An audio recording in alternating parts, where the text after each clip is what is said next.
Hello दोस्तों, मेरे channel में आप सबका स्वागत है। मेरा नाम है मृणालिनी। चलिए देखते हैं आज यूनिवर्स आपको क्या साइन देना चाहते हैं, किस चीज़ के बारे में आपको गाइडेंस या कंफर्मेशन या क्लैरिटी प्रोवाइड करना चाहते हैं। ये जनरल रीडिंग है, तो इसमें जो मैसेजेस आपको रेजोनेट करता है उतना ही लीजिए। जितना रेजोनेट करता है आपके जीवन के जिस एस्पेक्ट को रेजोनेट करता है उतना ही लीजिए। जेंडर स्पेसिफिक मैसेजेस नहीं है, एजलेस रीडिंग है, यानी कि एज लिमिट नहीं है।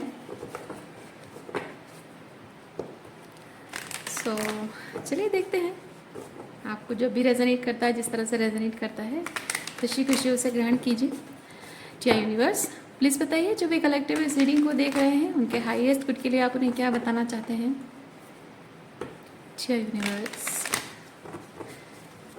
प्लीज़ हमारी रीडिंग को ब्लेस कीजिए और बताइए, जो भी कलेक्टिव इस रीडिंग को देख रहे हैं उनके हाईएस्ट गुड के लिए आप उन्हें क्या बताना चाहते हैं।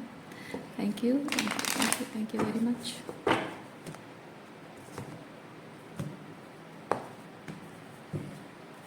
बॉटम ऑफ डेक में क्या है?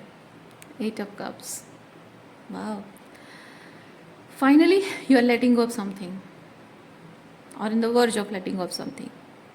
मैं फील कर रही हूँ आप ऑलरेडी लेट गो कर रहे हैं और एक मन की शांति, एक संतुष्टि, शांति का अनुभव आप कर रहे हैं, जैसे कि आपका नर्वस सिस्टम रिलैक्स हो रहा है। चलिए देखते हैं क्या है। देखिए, सुकून, एम्पावर फील कर रहे हैं, रिलैक्स हो रहा है, आपका नर्वस सिस्टम रिलैक्स हो रहा है, आपके बुद्धि रिलैक्स हो रही है, ओवर थिंकिंग ख़त्म हो रही है। ये ओवर थिंकिंग ख़त्म हो रही है। देखिए, इनडिसाइसिव थे आप पहले, शायद ये ओवर थिंकिंग आपकी ख़त्म हो रही है। कॉन्फिडेंस वापस आ रहा है आपका, बहुत बढ़िया एनर्जी है। फाइनली हो सकता है कि आपके घर परिवार के साथ आप रिकनसाइल कर, मतलब आपका और उनका रिकन्सिलेशन, नॉट नेसेसरीली कि आप उनसे जाकर माफ़ी मांगो या वो आपसे जाकर माफ़ी मांगे। ये भी हो सकता है, मतलब मैंने कह रही हूँ कि ऐसा नहीं है। हो सकता है कि आप में से कुछ लोग अपने किसी पर्सन से, अपने किसी डियर वन से माफ़ी मांग रहे हैं, या फिर आपको कोई माफ़ी मांग रहा है, या फिर मैं कहना चाह रही हूँ कि रिकन्सिलेशन कभी कभी ऐसा भी होता है कि आप उन्हें उनकी सारी गलतियों के लिए फॉरगिव कर देते हैं, डिस्पाइट डिस्पाइट दैट कि वो अभी भी अपनी उसी पैटर्न में है, अभी भी वही बिहेवियर है, अभी भी वही माइंडसेट उनका है, वही जिद है, वही ईगो, वही स्टबर्ननेस अभी भी है। फिर भी आप उन्हें माफ़ कर रहे हैं और एक नया तरीका अपना रहे हैं, जो तरीका आपका फाइट और फ्लाइट वाला एनर्जी नहीं है, वो भी रिकन्सिलिएशन है। तो डिपेंड करता है। ओके, और क्या एनर्जी है, इसको हम रखते हैं यहाँ और देखते हैं किस तरह की एनर्जी है। नहीं, अभी थोड़ा सा शफल करेंगे।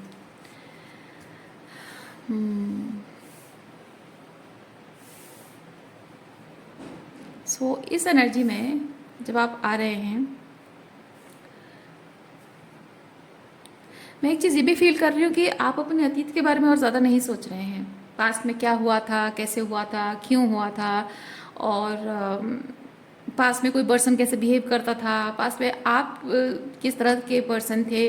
मैं फील कर रही हूँ वो कंप्लीट ट्रांसफॉर्मेशन, वो एक बदलाव, बहुत एम्पावरिंग चेंज आपके अंदर आया है। यानी कि आपका जो अतीत है अब वो आपको कंट्रोल नहीं करता है। आपके अतीत में कोई लोग टॉक्सिक थे तो उनकी टॉक्सिसिटी आपको प्रभावित नहीं कर रही है, और आप उनके टॉक्सिसिटी के प्रभाव से अगर बहुत ज़्यादा आप दुखी रहे हैं तो वो दुख भी आपको अब नहीं सता रहा है। डरे हुए रहते थे, वो डर भी आपको अब नहीं है। इस तरह से जो भी पास्ट था आपका दूसरों का दिया हुआ और आपका उसके प्रभाव से जो भी व्यक्तित्व का गठन हुआ था, वो हर चीज़ जैसे पास्ट आप छोड़ रहे हो, रिलीज़ कर रहे हो। बहुत खूबसूरत एनर्जी है।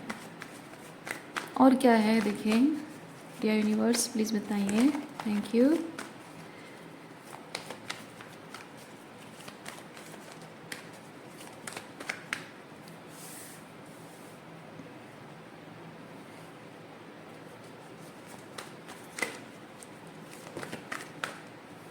हाँ, पेज ऑफ सॉर्ड्स,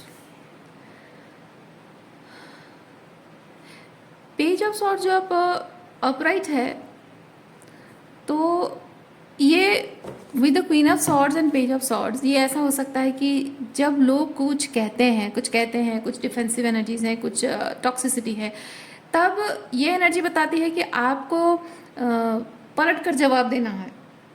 ओके आपका आपका इंस्टिंक्ट आपको कहता हुआ कि मुझे पलट कर जवाब देना है, उनको उनको सबक सिखाना है, या उनको उनकी जगह दिखानी है, या सही और गलत में फ़र्क करके उन्हें दिखाना है, ताकि वो समझ सकें, वो जान सके कि वो जो कह रहे हैं वो गलत है और क्या कह रहे हैं।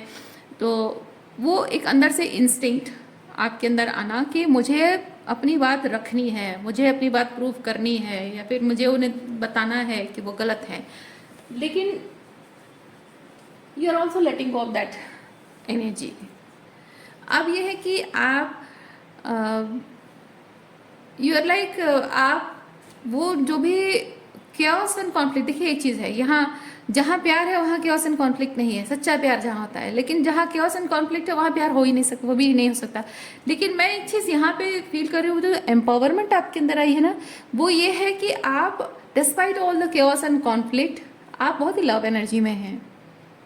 और वो लव आप बाहर शो नहीं कर रहे हैं, अपने अंदर महसूस कर रहे हैं आप। क्योंकि बाहर जो है लोगों के साथ अगर कनेक्शन आपका है तो वो बहुत हो सकता है कि अभी भी वैसे ज़िद्दी हैं, जैसे मैंने कहा थोड़ी देर पहले, उनकी एनर्जी अभी भी शायद वैसी है, ज़िद्दी है, स्टबर्न है, और ईगोटिस्टिक है, बहुत ही रेजिस्टेंस वाली एनर्जी हो सकती है, फाइटर एनर्जी में जेलसी एनवी हो सकती है, बहस वाली एनर्जी में वो हो सकते हैं कि मौका मिले तो झगड़ा करेंगे, इस तरह की एनर्जी भी हो सकती है उनकी। लेकिन आप बहुत ही जैसे कि आपको जैसे ये प्रभावित ही नहीं करता है, बहुत ही ज़ेन वाली एनर्जी में आप आ गए हैं, आपको प्रभावित ही नहीं करता ये चीज़ कि हाँ ठीक है, सोचने दो चीज़ को, जो सोचना है सोचने दो, मैं तो खुश हूँ भाई, मेरे लाइफ में तो सब कुछ अच्छा अच्छा चल रहा है, मैं तो खुश हूँ। अगर कुछ प्रॉब्लम में है तभी आप उस प्रॉब्लम को प्रॉब्लम की तरह नहीं देख रहे हैं, अपने आप ही अंदर आप बहुत खुश हैं। बिकॉज यहाँ पे क्या होता है ना कि लोग देख रहे हैं कि ये जैसे कि ये लोगों का देखने का नज़रिया है कि संसार में हमेशा chaos एंड कॉन्फ्लिक्ट है, लेकिन ये आपका देखने का नज़रिया है संसार में प्यार ही प्यार है, प्रेम ही प्रेम है। ओके वैसी एनर्जी है। अब आपके आसपास में वो प्रेम दिखे ना दिखे, फर्क नहीं पड़ता है, क्योंकि जो कहते हैं ना कि जो तुम ढूंढ रहे हो अंदर ही है, वो चीज़ एक्चुअली में आप अंदर में महसूस करने लगे हैं। मैं वो चीज़ महसूस कर रही हूँ कि आपके आसपास में चाहे कितना भी chaos एंड कॉन्फ्लिक्ट हो, कितना भी मैसी चीज़ें हो, फिर भी आप प्यार को महसूस कर रहे हैं। क्योंकि प्यार को देखना नहीं होता है कि हाँ प्यार दिखे तो मैं देखूँ, है ना। लोगों को लगता है कि ये तो है मेरी ज़िंदगी में, ये तो कला कलेश तो है, प्यार कहीं दिखे तो मैं देखूँ, पर नहीं।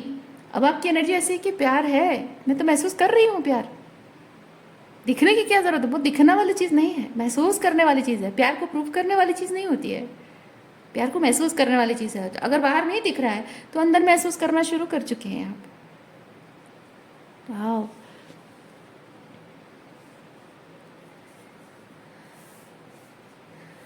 अच्छा और क्या क्या एनर्जी है देखते हैं आपके लिए, कार्ड्स निकालते हैं।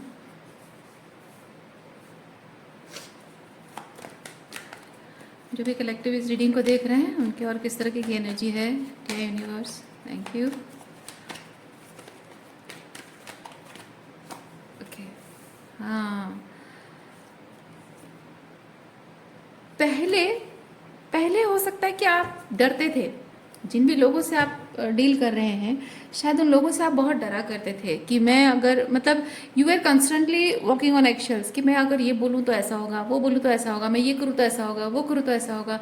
अपनी मर्जी की कुछ कर नहीं पाते थे। आपकी इच्छाएं बहुत थी, आपकी ड्रीम्स एंड डिज़ायर्स एस्पिरेशंस बहुत रही हैं, लेकिन उनको कभी भी आपने फ्रंट फुट पे रखा नहीं है। क्योंकि आप जब भी चीज़ों को सामने रखना चाहते हैं, कुछ करना चाहते हैं, वो दिखेंगी, और दिखने पर ये चीज़ होगा कि जो डिफेंस में है, जो सामने आपके डिफेंस लेकर खड़े हैं, जो तलवार लेकर खड़े हैं या फिर डंडा लेकर खड़े हैं, जैसे मेटाफोरिकली स्पीकिंग, वो कभी भी कुछ भी कर सकते हैं, कोई वार कर सकते हैं, मना कर सकते हैं, रजिस्ट कर सकते हैं। इस बात का आपको डर लगा रहा हो, ये आपका चाइल्डहुड ट्रॉमा आपका रहा हो सकता है आपके टॉक्सिक पेरेंटिंग हुई हो, बचपन से बहुत ही स्ट्रिक्ट पेरेंट्स रहे हों, मारपीट हमेशा होती रही हो कि जब कुछ भी करो तो बस पेरेंट्स मारने पर उतर आते हैं, गाली गलौज पे उतर आते हैं। तो उससे ये चीज़ होता है कि बच्चों के अंदर डर लगा रहता है कि मैं कुछ भी करूँ मेरे मम्मी पापा मुझे मारेंगे या डांटेंगे या गुस्सा करेंगे या मना कर देंगे। या फिर बचपन में बच्चों को डराया जाता है कि तुम ये करोगे तो तुम्हारा ये हालत कर देंगे, तुम ऐसा करोगे तो वैसा कर देंगे। ओके, हो सकता है आप में से किसी को डराया गया हो कि तुम अगर लव मैरिज करना चाहोगी, प्यार मोहब्बत के चक्कर में पड़ोगी, तुम्हारी शादी किसी बहुत ही लाइक ऐसे इंसान से कर देंगे जो जिसको देखकर तुमको जिंदगी भर पछतावा रहेगा कि मैंने प्यार ही क्यों किया है। तो उस डर से आप शायद अपने प्रेमी के साथ अपने रिलेशनशिप को शादी लेवल पे ले जाने के लिए शायद आप डरते हो, और इसलिए शायद आपने सोचा हो कि नहीं यार मेरी तो ऐसी हालत हो जाएगी। वो होता है ना मूवीज में दिखाते हैं ना विलियंस कैसे डराते हैं और लड़का को ये करेंगे वो करेंगे, है ना, जैसे होता है गुंडे लगा देते हैं, वैसे टाइप का डरावना एनवायरनमेंट क्रिएट करने की कोशिश की गई, या सच में ऐसा एनवायरनमेंट रहा हो। और शायद उसकी वजह से आपने कभी जो सपने आपने देखे हो, सपने देखने से भी आपको शायद डर लगता हो कि भाई मैं सपने देखूं तो भी आके दो थप्पड़ पड़ जाएंगे मुझे। तो सपने पूरे करना तो बहुत दूर की बात है, उसके बारे में बात करना भी तो बहुत दूर की बात है। तो इस तरह का एनवायरनमेंट शायद आपका रहा है। लेकिन अब ऐसा है कि आप बहुत लाइट हार्टेड एनर्जी में आ गए, क्योंकि पहले क्या था ना, आपको हमेशा डर लगा रहता था कि कभी भी कुछ भी मेरे साथ गलत हो सकता है। लेकिन नाइट ऑफ वॉन्ड्स बेसिकली ऐसी एनर्जी है जहाँ की मैं बहुत ही बिंदास हूँ, बहुत मस्त मौला हूँ, बहुत एंजॉय कर रहा हूँ, बहुत पैशनेट हूँ अपने काम को लेकर, अपनी क्रिएटिविटी को लेकर, और बहुत ही लाइक एक फ्लर्टिंग टाइप का एनर्जी होता है जो कि बहुत लाइट हार्टेड एनर्जी है। एंड मैं एक एग्जांपल बताती हूँ। एक लड़का एक लड़की को अगर अप्रोच कर रहा है और वो जानना चाह रहा है कि लड़की उसमें इंटरेस्टेड हो सकती है या नहीं, तो दो चीज़ें होंगी। वो डरेगा कि नहीं मैं अप्रोच करूँगा दो थप्पड़ मार देगी, नहीं रे भाई बेइज्जती हो जाएगी। लेकिन ये एनर्जी कैसा ना, तो अप्रोच करूँगा, गुस्सा करेगी, थप्पड़ मारना चाहेगी, तो मैं उस चीज़ को अपनी बेइज्जती की तरह नहीं देख के थोड़ा सा मस्ती मजाक कर लूँगा, थोड़ा सा लाइट हार्टेड एनर्जी में हंसी में बात को उड़ा दूंगा। हो सकता है कि उस बात को लेकर वो और ज़्यादा रिएक्ट ना करे, है ना, या फिर हो सकता है कि उस बात से वो इम्प्रेस भी हो जाए, क्या पता। तो अप्रोच करने में क्या है, चलिए देखते हैं, उतना भी कोई बड़ा चीज़ नहीं है ना। ये वैसी एनर्जी है। तो वो ऐसे डरी हुई एनर्जी से ऐसे लाइट हार्टेड एनर्जी में आए हैं। और ये एस ऑफ पेंटिकल मुझे बताता है कि ये जो सपने आपके थे, ये जो आपके हाथ में सपने की तरह आप देख रहे हैं ना, ये फाइनली यहाँ आपके लाइफ पे ग्राउंड हो रही है। फाइनली आप उसे एस्टेब्लिश कर रहे हैं, सपनों को आकार दे रहे हैं। बहुत बढ़िया एनर्जी है। वाह, okay, give me a second, मैं आपके लिए 2 ओरेकल कार्ड्स निकालती हूँ।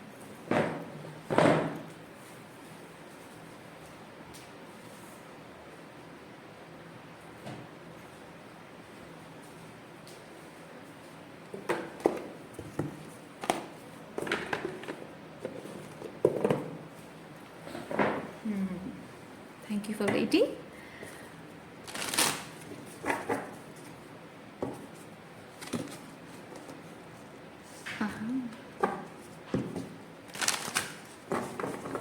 प्राइड कार्ड आपने देखा, लोगों का अहंकार अभी भी है। लेकिन क्या हो रहा है, प्राइड कार्ड रिवर्स दिखने का मतलब मुझे ये चीज़ लगा कि बहुत स्ट्रॉन्ग फीलिंग आई कि लोगों का ना अहंकार चूर चूर हो रहा है कि हम इतना डर का माहौल पैदा किए हुए थे, हमने इतना कंट्रोल, डोमिनेंस एंड फियर का माहौल, मतलब स्कैरी एंड इंटिमिडेटिंग माहौल क्रिएट किया हुआ था कि लोग हमसे डरें, मतलब आप उनसे डरें और घबराएं बात करने से पहले। तो आपको कंट्रोल करने का वो एक तरीका था, और उनको बहुत घमंड था इस बात से कि मैं ये कर पाया हूँ, या कर पाई हूँ। Maybe this is your father और योर हस्बैंड, और maybe for some of you आपकी वाइफ हो सकती हैं, आपकी मदर हो सकती हैं, कुछ लड़कों की मम्मी भी ऐसे होती हैं। इतनी डरावना एनवायरनमेंट, इतना scary and intimidating environment create करके रखती हैं इस बात के लिए कि कहीं बेटा बहू के साथ एक हेल्दी रिलेशनशिप में ना आ जाए। क्योंकि एक बार उनका बॉन्ड स्ट्रांग हो गया, पति पत्नी का बॉन्ड स्ट्रांग हो गया, तो मुझे पूछेगा कौन। इसीलिए बेटा को डरा के रखना, और तो कभी ऐसा नेचर होता है। एनीवेज, आपको जैसे सूट करता है वैसे देखिए, जेंडर स्पेसिफिक नहीं है, जैसे मैंने पहले बताया था।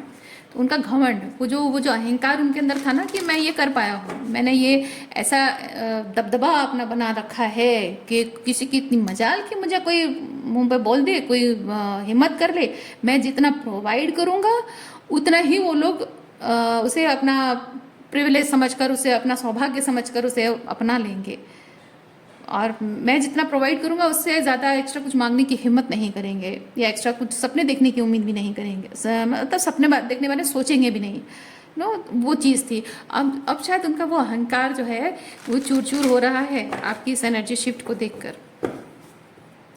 और क्या एनर्जीज देखते हैं माय डियर व्यूअर्स के लिए। Thank you universe. Okay, denial. Okay.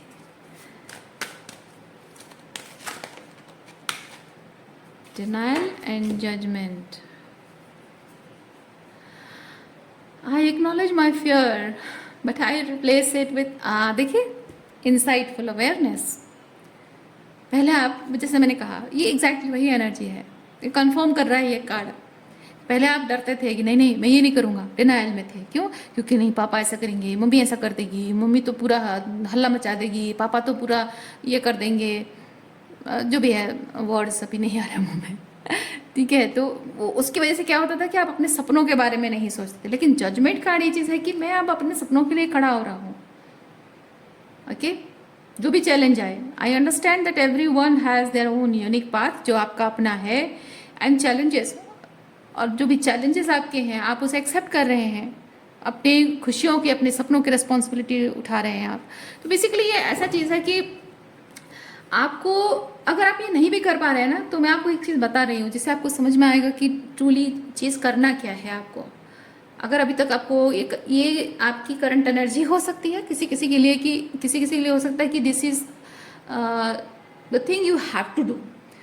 तो अगर आपको, मान लीजिए कि आप कोई कंप्यूटर कोर्स करना चाह रहे हैं और आपको एक लैपटॉप की ज़रूरत है, मान लीजिए, मैं जस्ट एग्जांपल दे रही हूँ, आपको एक सर्टन टाइप का डिवाइस की ज़रूरत है मान लीजिए, और आपको वो डिवाइस ना देकर आपको ये जो लोग हैं ये आपको बोले कि नहीं तुम ऐसे ऐसे करके एडजस्ट करके तुम कर लो, या फिर उससे हेल्प लेके कर लो, या फिर उसके पास, वो जो तुम्हारी फ्रेंड है ना उसके पास ऐसा डिवाइस है उससे कर लो, या फिर हमारा इतना ही बजट है और इतने बजट में हम तुमको यही प्रोवाइड कर सकते हैं, इसमें एडजस्ट कर लो। हालांकि उसमें वो शायद फीचर्स ना हो, उस डिवाइस में वो फीचर्स ना हो जो कि आपके काम आए, तो फिर वो क्या करेंगे आप उस डिवाइस का?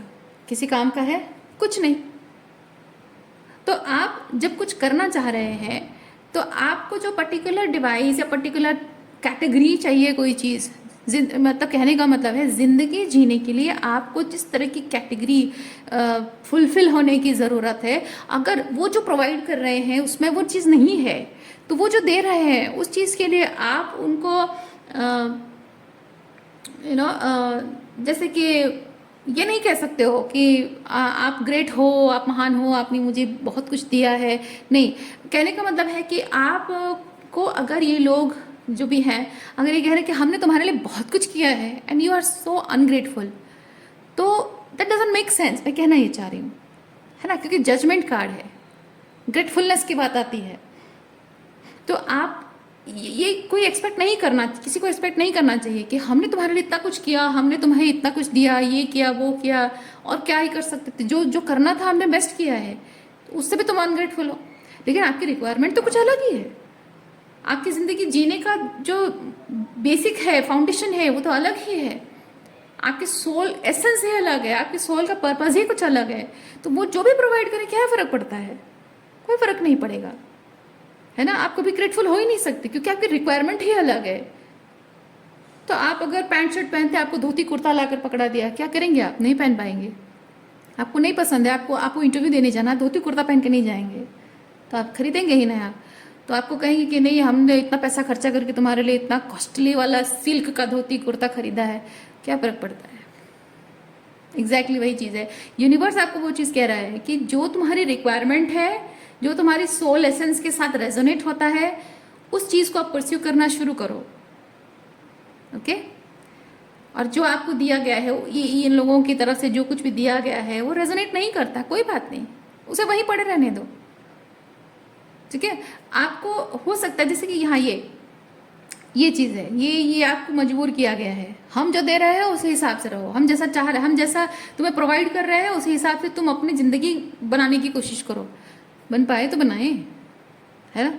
तो फाइनली यूनिवर्स आपको ये चीज़ कह रहा है कि तुम्हारा जो भी सोल पर्पस है, आपका जो भी सोल एसेंस, जिस तरह से आपकी रेजोनेंस जिस चीज़ से है, जिस तरह की लाइफस्टाइल से है, जिस तरह की लाइफ चॉइसेस से है, वही चीज़ को परस्यू करिए आप। जो आपको दिया गया है उसको लेकर बैठकर आप कुछ नहीं कर सकते। कुछ फ्रूट है ना, एक पौधा जिसमें कोई फ्रूट आएगा ही नहीं, यानी कि जो आपको दिया गया है उससे आप कुछ फ्रूटफुल कर ही नहीं सकते हो, कोई निष्कर्ष पर पहुंच ही नहीं सकते हो, तो उस चीज़ को पकड़ के रखने का कोई मतलब नहीं है। अच्छा, और एक आपके लिए मैसेज निकालते हैं।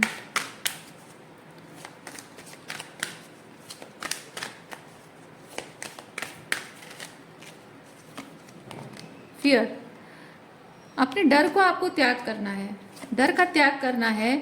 और जो भी आपकी ये हेल्थ बेसिकली बताता है आपके सोल के साथ जो रेजोनेंस है, उस चीज़ को आपको परस्यू करने की ज़रूरत है। ट्रस्ट, और क्या ये बॉटम में देखो, पर्पस, देखिए पर्पस है ना, एक पर्पसफुल लिविंग। आपको भी लगे कि हाँ भाई मैं ज़िंदगी जी रहा हूँ, कोई मकसद है, इस ज़िंदगी का कोई मकसद है। ऐसा नहीं कि हाँ बस ज़िंदगी जीने को जी रहा हूँ, नहीं, वो चीज़ नहीं है ना। ज़िंदगी जीने को नहीं जीना है, ज़िंदगी आपको मिली है तो उसको पर्पसफुल लिविंग बनाना है, और उसके लिए जो भी चाहिए वो उस चीज़ को परस्यू करने से डरिए मत आप, वो चीज़ आपको बताया जा रहा है। ओके, आज के लिए इतना ही है। उम्मीद करती हूँ इस रीडिंग से आपको क्लैरिटी मिली हो, कुछ मैसेज आपको अच्छा लगा हो, और मैं आपको नेक्स्ट रीडिंग में मिलती हूँ। अपना ख्याल रखिए, खुश रहिए, बाय।